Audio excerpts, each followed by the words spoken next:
It's Rambling Hour with Lisa, live from my living room.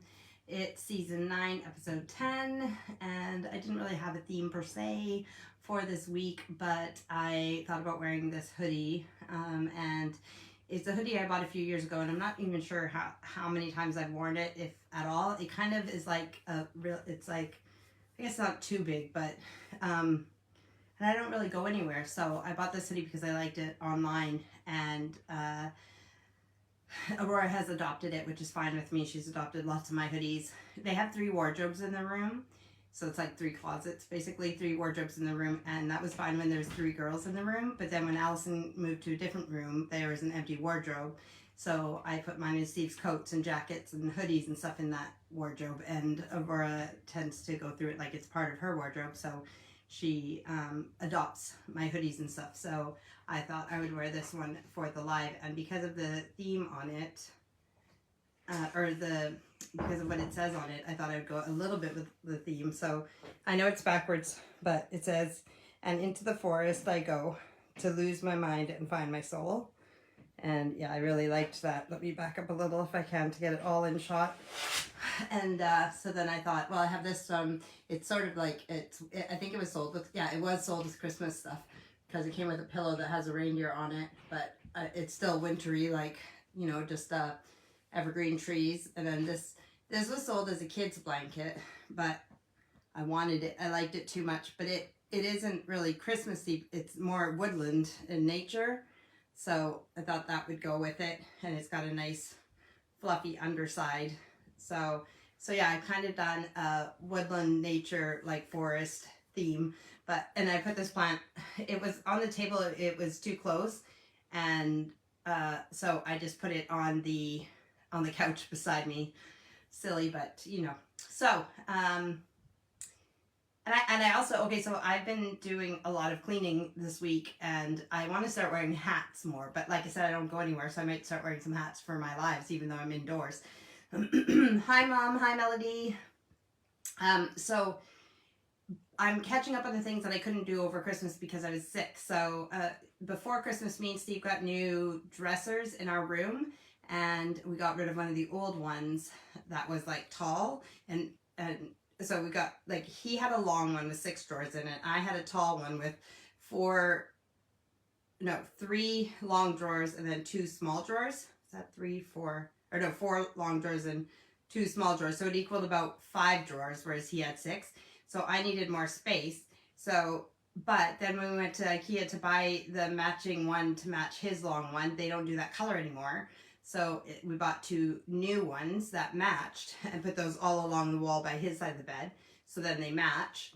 And then we put the old one behind the bed, because if we got rid of that one too, then I would have only gained 1 drawer. I would have went from 5 drawers, well, like 4 long ones and 2 small ones that equal a long one, to 6. So it wouldn't have made sense.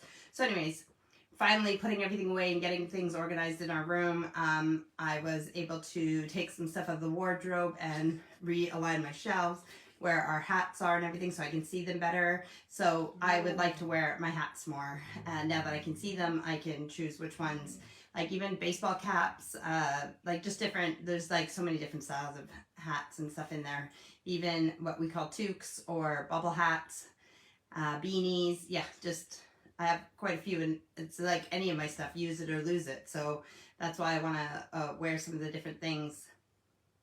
And then moving on to the girls' room, I put together Erica's new bed and got rid of the loft bed out of there, and redoing their room, like, with, it's just, yeah, they don't want anything on their shelves, like they call it clutter, but it's like ornaments and picture frames and different things from like when they were babies and little and everything, all those gifts that I'm not getting rid of them unless they're tacky and they don't mean anything. But if they were from somebody, you know, when they were babies or whatever, I'm putting them in a plastic bin. I'll wrap them and put them away up in the loft, and then when they move out, they can decide what they want to do with them.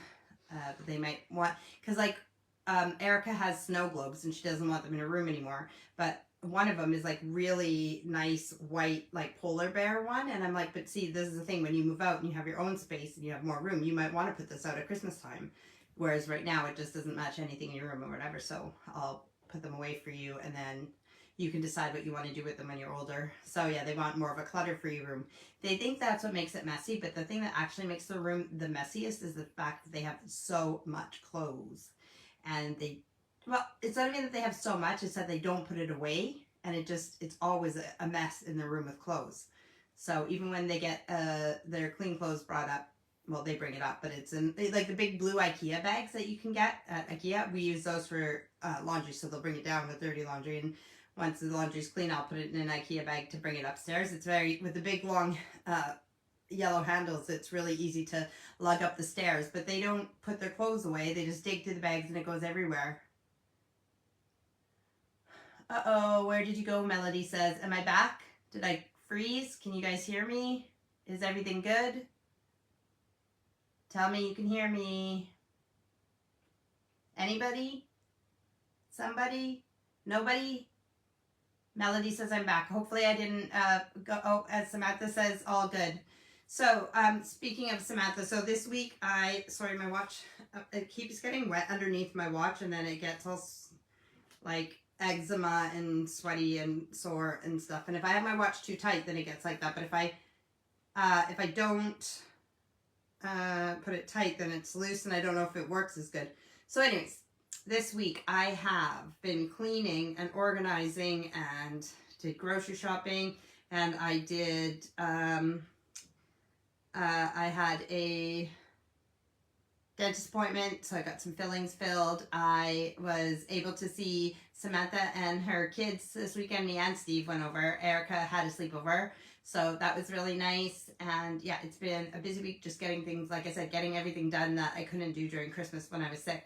And then today I went, and I can finally take this off now because it's been 6 hours, but I went and donated blood. It was so weird because like I put my headphones on and just relax with a short meditation. The meditation is like the whole podcast, that episode was 9 minutes, but I have it on double speed, so say 4.5 minutes. And the lady came to me and I was like, what? And I shut off the meditation and I was like, what? I'm done already? She's like, yeah. And I said, what was the average? And she's like, well, 5-10 minutes. Like, so I was done giving blood within 5 minutes. And when I pressed play on the meditation, then it said, oh, this podcast has been brought to you by. So I did actually get to the end of the meditation, but I didn't think I did because it just went so fast. So, yeah, I can't believe I donated the amount of blood that you need to donate within less than 5 minutes. That means the intake part took longer than the actual donating. And Samantha says, well done with the blood giving. Wish I could. I can't remember why you can't, but thank you. But yes, we all have to do our part, and it is something that I'm able to do. And whilst I'm able to do it, I mean, in the past when I've got tattoos or had babies or those things, I wasn't able to. But, you know, now that I'm able to, again, it's a small thing that we can do. And actually, here in the UK, and I think it's the same in Canada, at 17 you can donate. So I was texting Aurora while I was waiting to get put into the chair to get hooked up to donate. And I was saying to Aurora that her and Allison could donate if they wanted to. So I think when you talk about donating blood, it sounds scarier than it is. So people will just assume that it's really gory and gross and everything else. But I think what I'll do with them is when I can only donate every like 58 days or something. So that'll be about a couple months. So, and it's January, February, March. Actually, that might be exactly when they're in Middlewich. Because this one I went, it's in a town called Winsford, so outside of Middlewich, so it's not very far away. But when they're in Middlewich again, maybe I'll donate and bring them with me, and they don't have to donate, but they can see the whole setup and see what it's like and see that it's not so scary. You sit in this really big chair, and then it leans back, and you just relax, and then they put the thing on you for doing your blood pressure, but it's not too tight. And then whichever arm they do, and then you just get a little needle in there. They put tape on it. And then that's it. And then you got to just do this with your hand to keep the blood flow.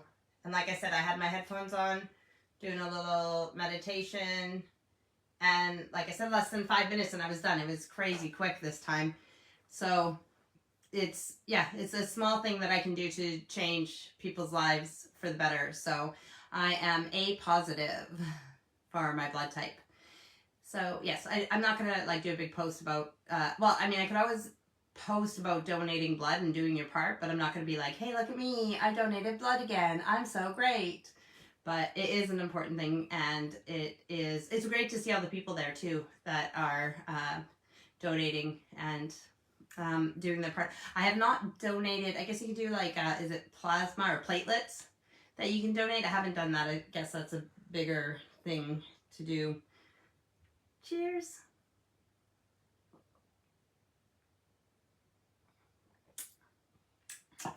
This houseplant is goes in the entranceway, and as you can see, it's alive. It's healthy. I am not as good with houseplants as I am with outdoor plants, but I'm trying, and you can only get better by trying. So have to kill a lot to have success with few. And part of it is just finding their happy place, where in the house they like, where they're getting enough light and enough water and everything else. Samantha said Spencer's had 4 blood transfusions, so people giving blood has kept him alive. I didn't realize that Spencer had any blood transfusions. Spencer's 9 months old now too, and what blood type is he, Samantha, if you don't mind my asking? And that is, I'm glad he's alive. He's a little sweetie. I can't believe he's already 9 months, and I'm so happy to have got to see him, and Danielle and Tyla, and you, of course. Sam should be able to donate. They just can't use the plasma. Wait, what did I miss? Did Sam say why she couldn't donate? Oh, hang on, here you go. I can hear you. Well done with the blood. Oh, I had a blood transfusion. Oh, and Melody said I froze again. And Samantha says we can't hear. But she means that, not that you can't hear, it just means that here in the UK, if you've had a blood, I know it's old fashioned, but if you've had a blood transfusion, you're not allowed to donate, which is why Steve isn't able to donate either, even though his blood transfusion was in like the 80s, I think, or something. Like, it's crazy. It's like, I'm pretty sure that blood transfusion that he got like how many years ago, if you just test his blood now, you would know if there's anything from that. So it is a bit outdated, but Mom, you've had blood transfusions as well? When did you have blood transfusions? I didn't know this. But I do know that my mom donates blood, so. And Melody says all good, so anyways, I'm going to put my little foresty blanket on to keep, well, I'm actually not cold. I'm wearing a hoodie in the living room, so it's not cold in here, but my legs get colder than my body. Hello, Auntie Diane. So, what else? So where I grew up, which all my Canadian people who I'm talking to, especially if you live in Edmonton, already know this, but it's very multicultural. And I went to school with a lot of Italians and Portuguese. Well, I went to school with lots of different nationalities, Spanish, Oriental, like there's so many. But with the Italians and Portuguese, a lot of them tend to still keep ties with the mother country, so they will regularly go and visit Italy or Portugal if they can. And one of my friends is, oh yeah, that's true. Melody said probably when she got hit by a car as a youngster. So my mom got hit by a car when she was 5. I'll explain that in a few minutes. And Cheryl says, hello, Lisa. Hello, Cheryl. So, see, that's what I lost my train of thought. What was I talking about? Oh yeah, Mom says probably when I was 5 and the axe, which she means accident. So yeah, so the same thing that Melody said. What was I talking about a minute ago? I was talking about the forest. Lena,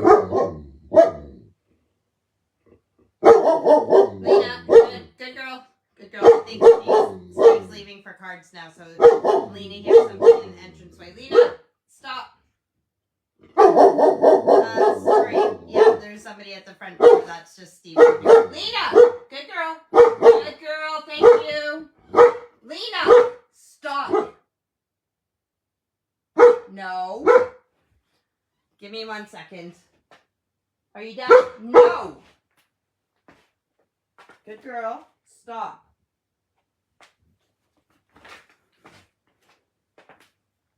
Old lady's getting a little more defiant with her age.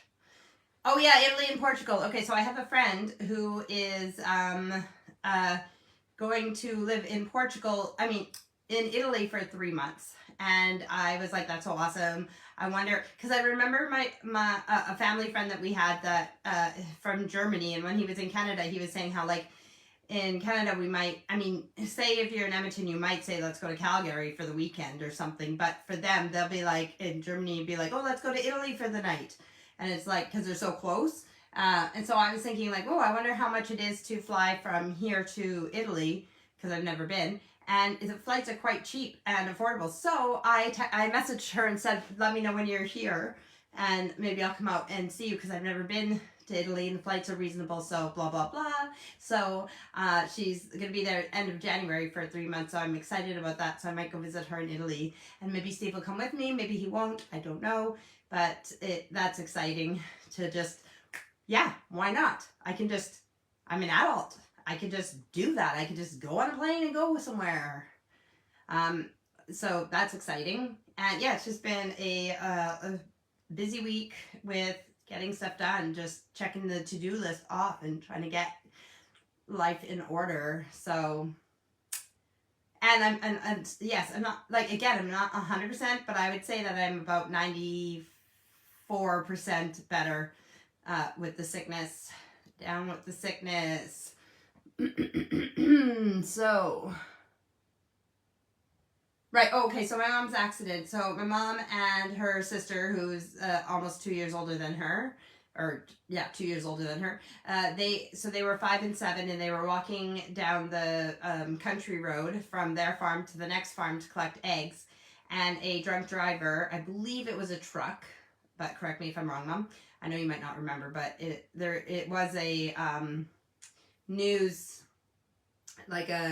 newspaper clipping for the accident as well, but it didn't tell the truth because he was a drunk driver and it didn't really say that. So the truck hit my mom and my auntie, and actually I don't know if my auntie, did Auntie Dale get hit as well, or did it miss her? But anyways, it hit my mom, and my mom was in a coma for a month, and she had to learn to walk and talk and everything again. She came out of her coma on Halloween, she says, because she remembers looking out the window and seeing all the kids dressed in their costumes. So, and Mom is saying yes and yes. Yes and yes, yes. So, no. That's because Erica's coming in. So, yes, so that is a sad fact that you might not know about my mom, but she learned to walk and talk again, but she's wonderful. She's the best mom ever, and it makes me wonder if she had a near-death experience that she can't remember, because that would have been like pretty close to near-death probably. So, and then nothing ever happened to that drunk driver, which is even worse. But don't worry, Mom, because karma's a thing, and when we die, we not only feel all the good that we did in the world for everybody, we feel all the pain that we caused for everybody as well. So he will, it's not like a hell thing per se. This is my beliefs. Again, this is just what I believe and what I've learned from different sources. But it's not a hell per se, but it's more of a, like, to learn, like, this, you know, that you did this, and when you did this, this was the ripple effects and everything else. And so sometimes we hurt people and we don't even realize we do, and sometimes the things we do will make or break a person's life and we don't even realize that. Have you ever met someone and they said, when you told me this, it changed my life, and I've always remembered you said that? And it's like, what? I said that? Or vice versa, right? You remember something that somebody said to you that has changed your life, and you'll never forget that moment that they told you whatever. And if you talk to them, it was just a passing statement. They won't remember it, but to you, it's like everything. So, yeah, we never know whose life we change for the good or the bad, but we should always try and do good. Give me 1 second. There's a little munchkin here waiting. Yes? Just say goodnight. Good night. I love you. That's why I say good night to you in the kitchen. Oh, I'm sorry. Yeah, that's okay. That's why I got it all out of the way. Sorry. No, that's okay. Love you had to come out here for record anyway, so love you. Night. So Aunt Diane says, wow, I didn't know that. That's horrible. So young. Lena, stop. That's enough. Yes, so, well, we learn something new every day.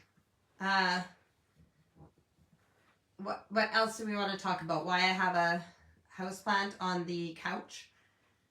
I love this couch. It's a big sectional. It's 2, 3, 5 pieces, and I love it. I've always loved it, but it is cloth, and with pets, the stains and stuff on it. This is the hard part because I do have the carpet cleaner, and it has the upholstery attachment, so I can clean this, but I want to clean it, and then we're going to sell it, but I don't want to clean it until we're going to sell it because I don't want it to get dirty from the dogs before we sell it. So I'm like, I don't know if I need to clean it and then put some plastic on it or something, like, because yeah, it's time for it to go. But I do love it. I love how it's so big and there's room for so many people. But for Steve, like right now I'm sitting in between 2 sections, so it's like more firm, but you sink in a lot. And then Steve has because of Steve's broken neck and his bad back, he sinks in too much, and it's just not comfortable for him. So we need something more firm for him, which we've looked at some other ones, and he wants leather as well. So I'll go for brown leather, but not black leather. So that's good. Yeah. So enjoy this couch while it's here. I don't know when it's going to change, but it's just on the agenda for at some point I always like, I realized a long time, okay, so I'm like more of an impulse person. So if I needed a couch, I would go out and find a couch, even if it was a cheap one or a free one or whatever, I'd get a couch, right? Whereas Steve's more like look around, compare and everything else. And so I've learned that if you don't rush out and do something, then the right one will come. So instead of just going and buying the first one, wait, and then the perfect one will come about. And it might be like, because this one, which is worth thousands, we got it for 600 pounds, and it was basically new. It was just one guy in his apartment, and I can't remember if it was too big or he was moving or something. There was a reason he needed to get rid of it. So yeah, so we got it, you know what I mean? So you just calm and patient and wait, and the right one will come instead of rushing out. So it's kind of like that. It's just waiting for the right one, the right set, the right whatever, and then, or the right person who needs to buy this one off of us.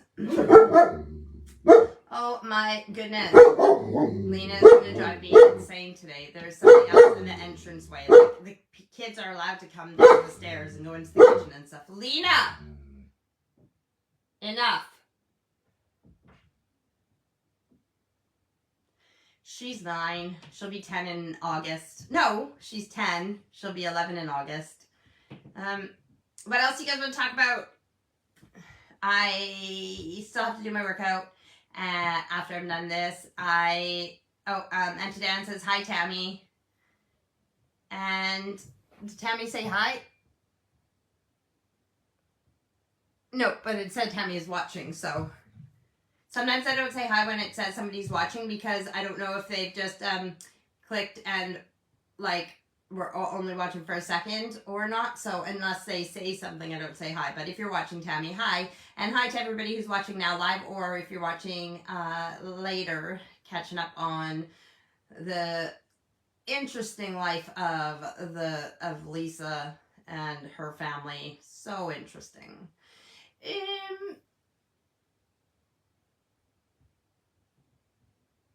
Yes, I've had some connections with some friends as well this week, and just like so many people have things happen in their lives, and I'm just happy that I don't always talk to my friends, and I don't always keep in contact, and that's why I try to do these, which we've talked about before. But I'm glad that when something's going on with a friend, if I know that they're going through a shit time or something, that I can be there for them, and if we have a good dialogue, then yeah. So there's a few friends that I've talked to in the last few days who are going through some shitty moments of their life, and I'm just glad that I could be the friend that I would like to be for them instead of being MIA like some people might feel that I am. So the thing is, you don't know if somebody needs you unless they tell you. So you know what I mean? And people can always reach out to me and say I need someone to talk to or whatever. But if you don't let me know that you need to talk, then I can't just assume that you're going through something stressful, you know? because most of us, especially on social media, we try to make it, I mean, not me, I put it all out there, which, you know, Steve loves about me, but a lot of people try to make it just look like it's all the positives and life is great, so you don't know when they're going through something stressful. So yeah, if you need anything, you need to let me know, and I'll be there as much as I can from here where I am. But my thing is that although they're going through shitty things, it makes me feel good that we have that connection, that I can be there for them, and I know that they would be there for me, and we have some great conversations because of that. So yes, I just really felt the friendship thing this week. So, and then even, like I said, even the friend who's going to Italy, like, that's just exciting. So I'm glad that I'm at a point in my life. Well, and I had some great conversations with the kids this week too. So things are going good. Family life is good. Friend life is good. And yeah, it's just going well. So, and tomorrow's Monday, so the whole thing starts again. Getting everything done. Laundry never ends. So we have a Samsung washing machine. Like, we got it a couple years ago now. And so it's like, you know how everything's going smart, right? So, which is the washing machine's a smart washing machine, but the dryer, even though it's very similar to the washing machine, isn't. But we hooked up there's an app called Smart Things, and then you hook up your smart appliances to it and stuff. So we put the washing machine to the internet or whatever, to the phone, to the Smart Things. And it was so weird when I was out donating blood today, and then I got a message on my watch saying that the washing machine was done. I'm like, oh, that's weird. But it is kind of cool because, like, yeah, it shows up on our TV up in our room. Our TV's a Samsung, and it's a smart TV, so it's connected to the Smart Things. So if we're watching TV, it comes up in the corner that the washing machine is done. The only downside is that, like I said, that not only is the dryer not a smart dryer, but the dryer takes longer than the washing machine. So even if the washing machine is done, the dryer won't be done yet. So I can't go down and change loads until the dryer is done drying. So, but it's still a cool feature. And I guess our fridge is a smart fridge too, but I haven't really hooked it up, and I don't know what it's going to tell me besides the fact that, you know, change a filter, change a filter, change a filter for the water dispenser. I don't know. But it's weird how technology is going, and all these things that, what was it? Well, I guess Erica was reading me something today that her and Tyla, her best friend, like Sam's daughter, their characters that they made for some kind of storyboard story thing that they do, whatever, some characters. And she's going to make comics about it. Not comics, she called them animations. But the thing is that I was like, okay, that's great that you have all that information on your phone, but you need to either send her a copy of it as well, or print it out or something, because there's always a chance, like, well, not only could she lose her phone, the information gets deleted, but that there was also something I was thinking about with that too. I can't remember what it was, but it's this technology and how, like, you know, like if you have an electric car, only electric, and then the power grid is down or something, like there's just this scariness of relying on all this stuff too much, right? So I don't know. It's exciting to see all the technology and everything else, but it's also a bit scary when it's even like the car thing. Like, my brother's a mechanic, and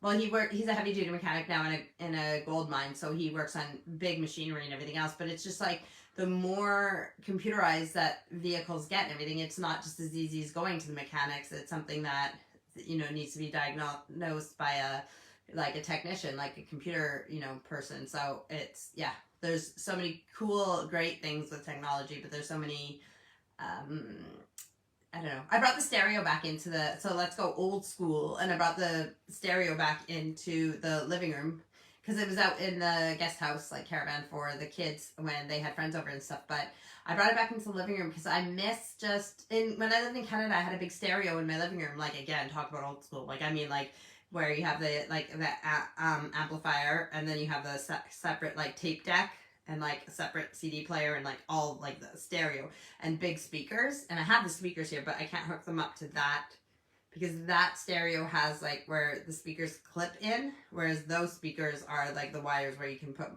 Anyways, so, but I brought the stereo back in because I miss listening to loud music. And yes, I have my headphones and I can listen to music in my headphones, but it doesn't go as loud as like a good stereo. However, when I turned on the stereo, when I brought it in a couple days ago to listen to music while I cleaned, The puppy didn't really like the loud music, especially if it's a little bit like, let's say, heavy metal or rock. It's not the dog's favorite, so I have to, slowly introduce her to good loud music. But the stereo's back in the living room.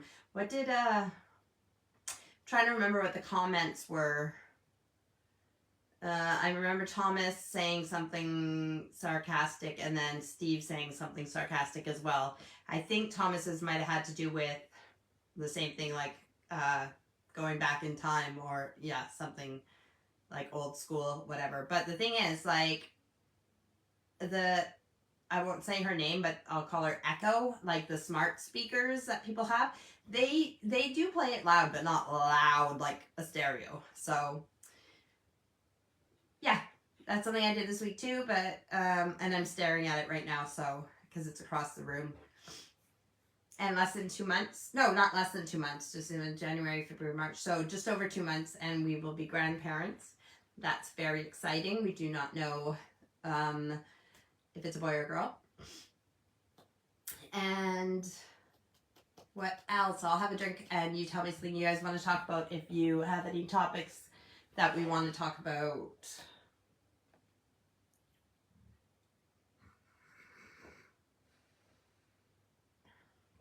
I do have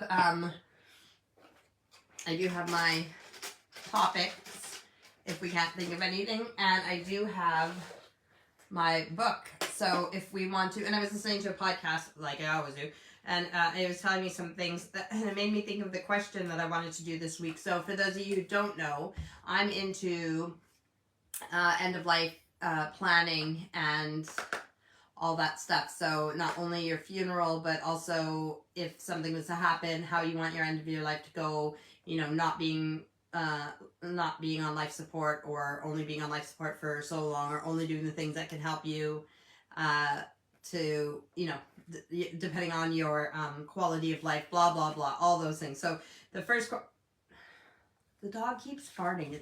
You guys can't smell it, but it's pretty nasty. So what I'm doing is, instead of being overwhelmed with all the wills and the funeral plans and all those things for yourself, I mean, who better to plan it but you, if it's for you, because then it's what you want. So Melody said Granny Lisa, and Samantha says love that, and Samantha says don't blame the doggy. Good one. It is really bad though, and usually we can stand our own smell, so that's why it's bad, because it's not my smell. So the first question we did was if you wanted to be buried or cremated. Oh, I forgot to finish saying. So what I'm doing, instead of being overwhelmed with all this, we'll do it together, and every live will do a different question. So if you have a scrap piece of paper or pen, or you can do this after we're done talking, you can do this when you're catching up, whatever. So the first question we did was buried or cremated or something else. The second question was, do you want to be an organ donor, and if so, which body parts? And the third question, which I should have wrote down because it was a really good one, and I thought, I need to ask the kids that too. And I don't remember what it was, but let's do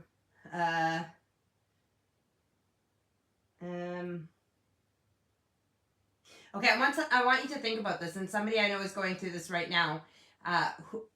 Do you know who you want to be the executor and, like, what's it called? The trustee, what's that other term? People who deal with the estate when you die. The executor, trustee, it's like 3 words. So who do you want to be in charge of that stuff and to take care of the will and everything else? So you need somebody in your life. Now, a lot of people will take the oldest child if they have children, but the oldest child might not be your best option. And obviously, if you're married, usually the spouse, if one spouse dies, the other spouse will be the executor. But what you want to do is find somebody who's level-headed and not overly emotional in stressful situations. However, it's very hard to decipher that, because depending on how close you are to the person, nobody knows how they're going to react when somebody passes away. And even if you've been good with deaths in the past, it doesn't mean that when your spouse or your parent passes away that you're going to be great with it. But you need to think seriously. So even if you can't write it down today, like, who do you want as trustee, executor, power of attorney. That's what I'm trying to think of. Power of attorney. And because the other thing is, if you are, so if you have like a living will, so like if you are in an accident or in a situation where you're alive but you can't make decisions for yourself, that's like the sort of the power of attorney, but there's another name for it as well. So that's something else you need to think about, is who do you want to be in charge. And again, if you're married, it'll technically probably be your spouse who makes those decisions for you, but making medical decisions for you, somebody that you trust, that they will do what you want and not what they want. So I want you to think about that question. If you can answer it now, then answer it and put it down. If you need time to think about it, then definitely do that. So I am going to put down some people, and this is something that nobody needs to know these things. This can just be in your will and your end of life plans and stuff. Nobody needs to know who you chose for these things. It's nobody's business. And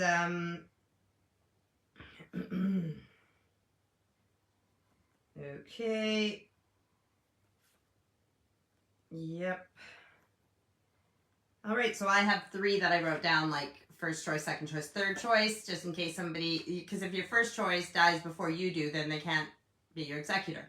But, so that is a question for today. And like I said, if you can't answer it right now, think about it and we can come back to it next week. But that's a serious thing that you want to consider. And I have somebody who's going through a death right now and dealing with the will and everything else. And there's just some shit that, some of the things that we talked about were that people don't know how to deal with their grief and their hurt, and it can come out in different ways. And sometimes it comes out as aggression or like, so even the best of us can become completely different people when it comes to someone dying.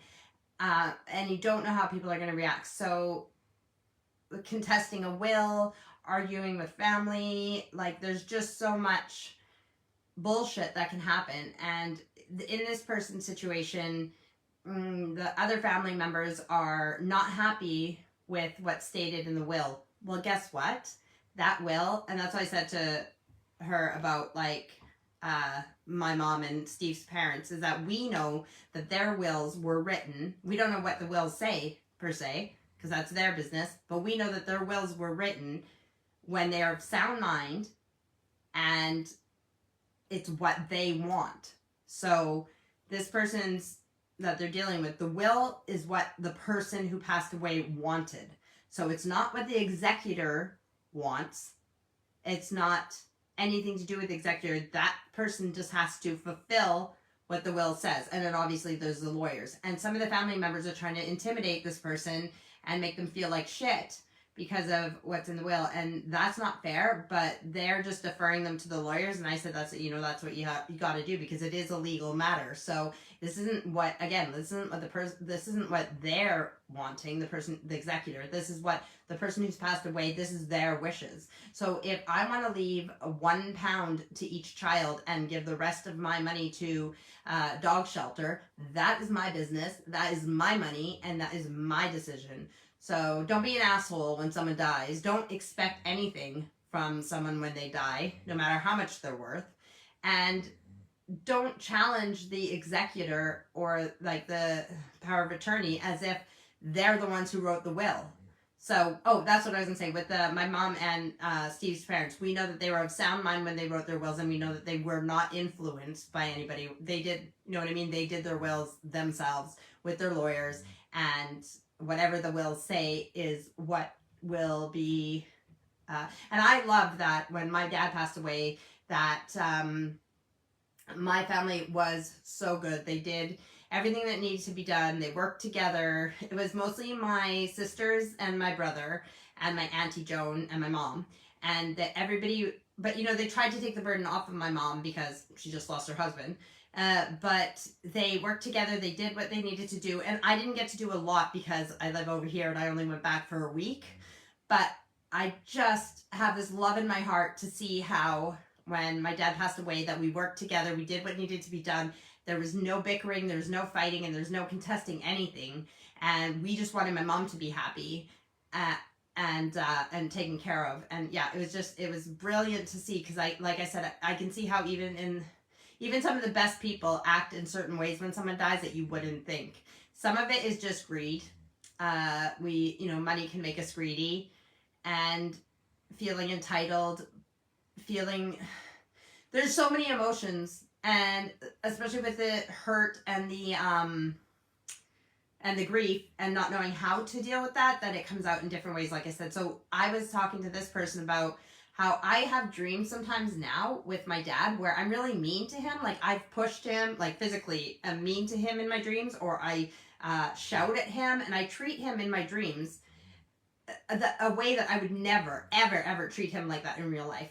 But I think it might be like, and when I'm awake, I'm all right with my dad's death. And I was thinking about it a couple days ago, and if somebody was to say, "Oh, your dad died, that's really sad," it's like, well, no, it's not sad. Like, why would I be sad about my dad not being here? Well, I'm so happy that he was here for so long and that I got that, because some people don't have a dad, and even if they have a dad, they might not have the best dad, and I got to have that. So I'm not sad. I'm happy that I had him for the time that I had him. But I think in my dreams there must be part of me that is still hurt, and and not that I think he left, because he didn't choose to die, he didn't choose to leave, but having him in spirit is not the same as having him here. So there must be part of me that's still hurt, still going through the grief, and maybe even angry at him for leaving. So it might come out in my dreams that way. So it's just me processing the emotions. But I hate when I wake up and I'm just like, why was I so mean? And actually I do it to some other people in my dreams too. Sometimes in my dreams I'm so aggressive and mean, and I'm like, oh my God, I hope that's on another timeline, because I'm an asshole and I don't know what that's about. But especially the aggression, like when I'm like pushing and hurting people, I think I need to start journaling more, because something is, oh look, washing machine in my home, cycle complete, just set at the top of my phone. So, yeah, it's sad having to deal with death, and then it's sad when you have to grieve the person who died, but you have to deal with all the bullshit of everything else. And being an executor, this is the other thing you need to think about when you're choosing this person. It is, talk to people who've done it before, and it doesn't matter if it's someone you're close to or it's someone that you barely know. It is a huge responsibility, a big job, and depending on the estate that the person has, there's so much to it. So the more that we can have in order and planned and taken care of for the person who's going to do this, will make it so much easier. That was a great thing too with when my dad died, is that he had everything in order. He had everything organized. So it went way more smooth than when you don't know where anything is. They don't have any plans. You don't know what they want. You don't know where all their bank accounts are. You don't know where all their passwords are. You don't know any of their information. So you can't even get an estimate of what their estate is if you don't know their financial things. So there's lots of things that we're going to go over, a little bit every week. It won't be a rant like this, but we'll do a question every week. And until then, if you want to know more, I really do suggest the End of Life University podcast, because it'll talk about all this stuff. But yeah, so this week you're talking to people who have been executor of estates before, and the challenges, and so it'll give you an idea of what you should have in writing before you go, so that. And listen, we're all going to go, so don't act like this is a morbid subject or whatever. I mean, no one's planning on going soon, but to be honest, if we were to write down everything that needs to be done and all the stuff, and did this in an organized way, this could take years to get written down and properly. So, this isn't like you're going out next week, but the more you have written down, like, do people even know in your family if you want to be buried or cremated? Do they know that? That's a basic. And if you died tomorrow, do they even know? Do they know if you're cremated, do you want to be stuck on somebody's shelf or not? Do you want to be spread somewhere? Do you not care? Do you want to be given to science? Like, there's even the basic things that if somebody passes away, and we don't know who's going to go and when. So, this is, I am a big advocate for this. And I like being organized. So, and like I said before, I had my funeral plan since I was a kid, because controlling, organized, whatever. I just thought, who is better to plan my funeral than me, because it's my party, so it should go the way I want it. So yeah, I've had my funeral planned since I was a kid, and guess what? I'm in my 40s. I didn't die as a kid. Knock on wood that I don't go anytime soon, but at least I have those plans. So, and obviously letting someone know where to get those, even if your will is at with the lawyers or in a safety deposit box or somewhere. Just again, you don't need to let everybody in the world know where it is, but at least a couple of people, so that somebody knows where to get those things. I heard of a story where somebody passed away at home, and when someone dies at home, there has to be an investigation just to make sure there's no foul play or anything else, even if they died of natural causes. And in this one story that I heard, there was, I can't remember why, so there was some kind of investigation at home for the death, and the police wouldn't let them into the house until it was done, and the will was in the house, and they couldn't get a copy of the will because it was in the house, and they couldn't get it in the house, so then they didn't even know what to do with the body until they could get the will. And yeah. The name of that podcast is called End of Life University. I'll type it in right now, and then I'll put a picture. Sorry that the dog is again barking.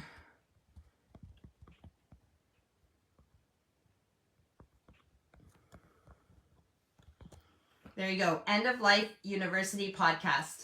And I'm pretty sure it's available on all of the different podcasting things. I listen to it on podcasts. Like, I have an Apple phone, so there's literally a app called Podcasts, and that's what I listen to it on. But it's so good. And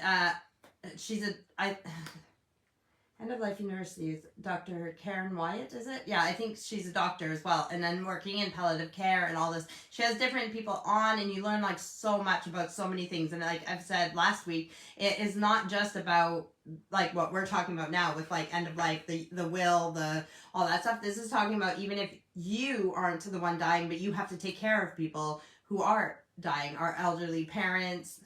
Sorry, Mom, not my elderly parents. Like, people who have elderly parents who they're having to take care of and everything else. It gives you all this information that people don't know. People don't know how to, say you're taking care of someone at home, people don't know how to lift the person if they need to be lifted, to help them to the bathroom or to change positions in bed. People don't know, like, so many things that people don't know, especially if they're put in a situation tomorrow where they have to start taking care of somebody at home. And it's left to the family members, but they're not doctors or nurses, and they don't know how to do these things, and maybe you can't afford a nurse. So it gives you a lot of information, a lot of resources, and I definitely suggest checking it out. So anyways, let's talk about something else. Rambling. We got 15 minutes or less, but that's okay. Let's ramble on. One day, when it's nicer weather, I'll ramble and I'll ramble at the same time. So we'll go like on a hike, and I'll be a rambling rambler. Okay? Yeah. It might be like, I'll be like out of breath, like, and then, what do you guys want to talk about? But, and I need to try out my speakers. I mean, my microphones too. Especially when I'm like in the kitchen doing the lives from the kitchen, because then I'm further away from the phone and you don't hear me as good. So I need to try out those microphones. And if I have a guest, especially a live guest, then we can wear those little microphones that Steve bought me that clip on and that I've never used. I'm such an arse, aren't I? Like, still haven't opened the sewing machine that he bought like a year or two ago when we were making masks for COVID.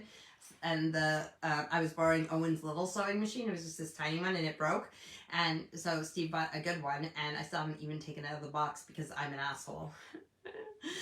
Greenhouse, speaking of being spoiled and getting these nice gifts, Greenhouse is, there's no update on that yet, but Steve is talking to his buddy, his mate, who might know what we're going to need to do and stuff, so it's a work in progress.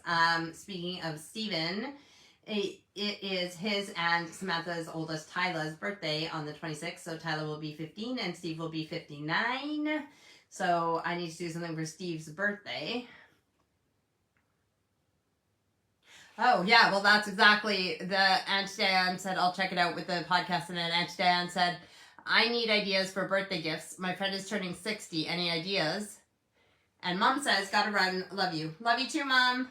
Have a good night, day, whatever time it is there. Auntie, so Steve's turning 59, so his big 60 is next year. And guess what? It is hard to think of gifts for him, let alone like say, hey, hon, can you put some extra money in the account so I can buy you a birthday gift? When he buys me all this stuff that, but 60. So I have ordered 2 different books for Steve. One is a reference book for something that it's actually quite an expensive book, but it has to do with spiritual stuff, and it's the top book for that area. I guess I could tell you guys because he's at cards and he's probably not going to watch this, and if he does, it'll be like it's called the oh my god, brain work. It's called. Is it called Of the Earth? Or, hang on, let me think. What's it called? Love of the Earth or something. It's by Melody, not my sister Melody, but it has to do with like all the like jewels and stones and rocks and what are they called? Like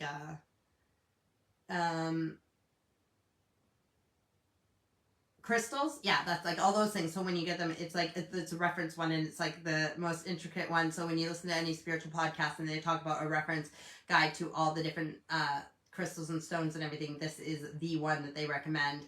And it has not only references to what the crystals and stuff can do for a person, or what. Sorry if I left. Sorry, I'm back. Sorry.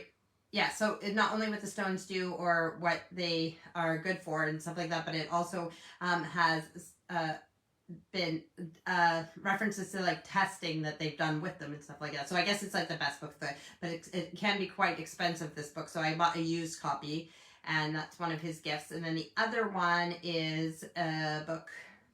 He wants to do more art and painting and stuff like that, and so we need to get back on that. And he and obviously we're spiritual, so there's a book that was written in I think the 90s called The Artist's Way, so I ordered that for him as well. And then I ordered him, now this is a novelty gift that I ordered. It's I bought him already like a few years ago. I bought him like golfing on the toilet, like it's like little putting set that you can like while you're on the toilet you can golf. But I bought him a fishing one now as a, silly thing, so that you have a little fishing rod and a bucket and you can fish while you're on the toilet. So, yeah, I don't know if any of those will help you with someone who's turning 60, but if you know anything that they drink, or if you know somewhere that they like to go out to eat, then you could do dinner, like a gift certificate for dinner somewhere, or like if you know what they want to drink, then a bottle of alcohol. It's hard with people like me and Steve who don't drink, but I'm finding for me, honestly, I'm thinking that especially the older you get, the more practical of a gift you want, or the more useful you want. Like you don't want your house full of clutter, so you want an experience or something that yeah, trying to think, like something unique.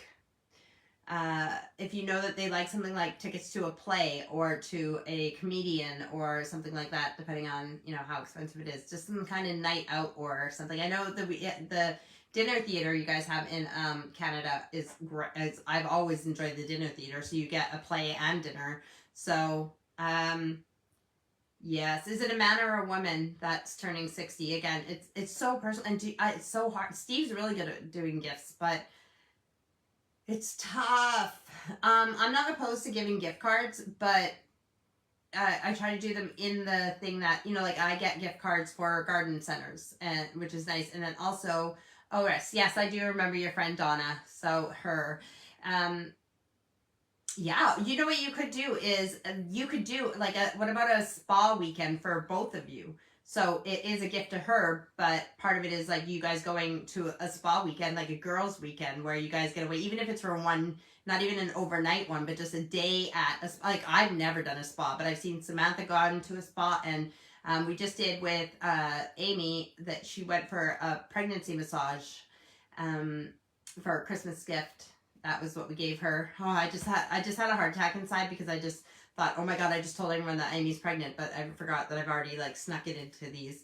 So, yeah, so maybe whether you go or not. I mean, like, it's nice with the ladies weekend, but yeah, just a day of and it doesn't have to be anything big. It could be just drinking wine, getting facials, and sitting, or like next to a hot tub, like just something like, just because I think, and like Samantha, I would say like that, like time with friends and family, like that is way better than anything. So even taking pictures of it and enjoy it, just, yeah. And how often do we give ourselves those downtime? Plus, it's a memory. So you're doing something specific that's going to make it in your mind that it's a memory. So that's an idea. I like food. So anybody can get me gift cards to go out to eat anytime, any restaurant. The one that Amy bought for Steve last year for his birthday, she bought him tickets to Jason Manford, which is his favorite comedian. And before that, dinner at a, give me a second, Brazil. It was a Brazilian restaurant. And oh my God. And luckily for me, even though it was Steve's birthday gift, I got to be his number 2 for the comedian and for the dinner. And then Brazil, that's what it was called. And it was like so many types of meat. It was so good. And we haven't been back yet, but I love food. So depending on how adventurous she is with food, you could even put that into the thing as well. So yes, I hope she has a great birthday. But yeah, I have no idea. I like practical gifts, me personally, but there is people who like practical gifts like me, and there's people who are so insulted by practical gifts. Whereas somebody's like, yeah, I got a whatever, like a food processor for my birthday. How romantic. It's like, but it's not just because you're like, you love cooking and you didn't have one. So that would be a great gift. I would be like super happy if you like cooking and you got it. Whereas the next person is like, that's not a nice gift. That's not thoughtful at all. It's like, well, yeah, it is if you like cooking. If they got it for you and you've never cooked in your life, that's different. But I like a practical gift. But some people like more meaningful things.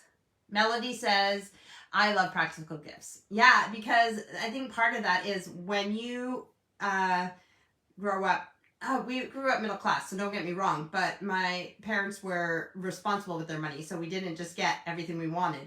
And I think and then once we were out on our own and had to do things for ourselves, I think that's part of it, is that you want something that you like, but you want something to be useful, because what's the point in having a bunch of shit that you don't need when you can't even afford the things that you need or would be useful in your life? And today says, as long as it's useful. Yeah, that's what I mean.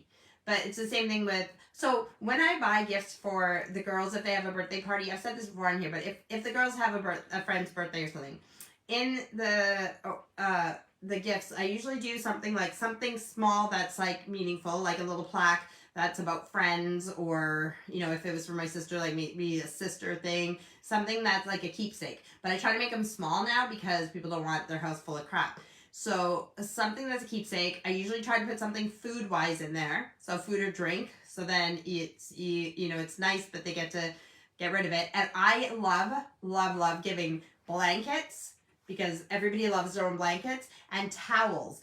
Like a big, like everybody loves towels. So I again, it's practical. It feels like it's their own.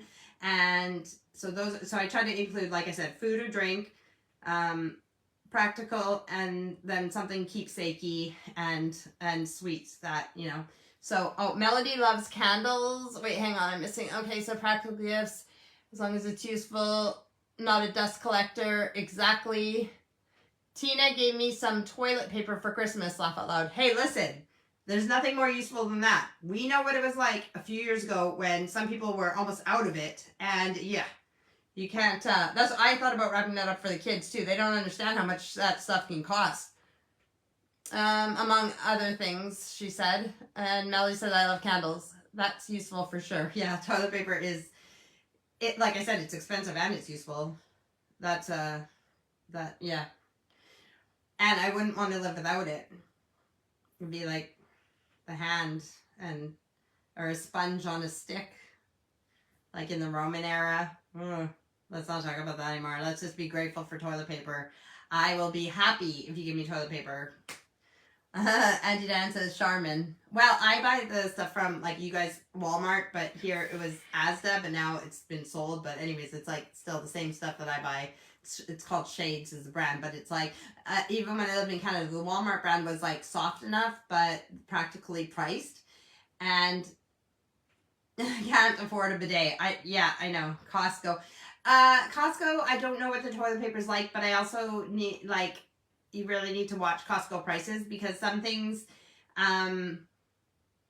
like something. The only we get bacon and cheese at Costco, and I get my chocolate chips at Costco because you can't get like big bags like that here. Although it's American chocolate, so it's not as good as other chocolate chips, but you only get little bags of chocolate chips here. Maybe if I found like a chef type store like where Aurora being in bakery and patisserie, maybe she'll find like a wholesale place I can get more food better like that, more English speaking food better, get my words out. But with Costco, yeah, I don't know what the toilet paper is like, but I have to watch the prices on things. I tried this other toilet paper, like I shop at Aldi a lot, which is another place here, and I really like most of their stuff, but I tried their toilet paper, which seemed to be the same size but less, like cost less than the one that I buy from Asda, but it was very it was rough, and so using it once is fine, but using it over and over, it was too rough. It wasn't as soft as the stuff that I get from Asda. So Auntie Diane says Kirkland Signature is a good brand toilet paper. Okay, well that is like Kirkland is the Costco brand, so that's what my chocolate chips are and stuff like that. So I will have to try it and see. But again, it's not only the quality and the softness, it's the price difference. So next time we go to Costco, actually speaking of Costco, I've told this story too, and I even posted it, but not this Christmas that just passed, but the one before. Who did we run into in the parking lot at Costco? But Steve's favorite comedian, Jason Manford. So funny when like celebrities even shop at Costco. Melody says yes, that is the one I use, and Auntie Dan says I watch for coupon deals. Yeah, they don't do coupons here. It's something that there's people here who complain because they'll watch those coupon clipper, like those shows from America where everyone saves all these coupons and is like getting all this stuff for free and everything, and they don't even get those options here. Sometimes they have sales on things here, but they don't do coupons. So, yeah. Well, let me check my time. It is over the hour of rambling, and I am glad that you guys have been here for me because it's very boring when I'm just talking to myself and no interaction from anybody else. But even if you're watching this at a later time, that's cool too.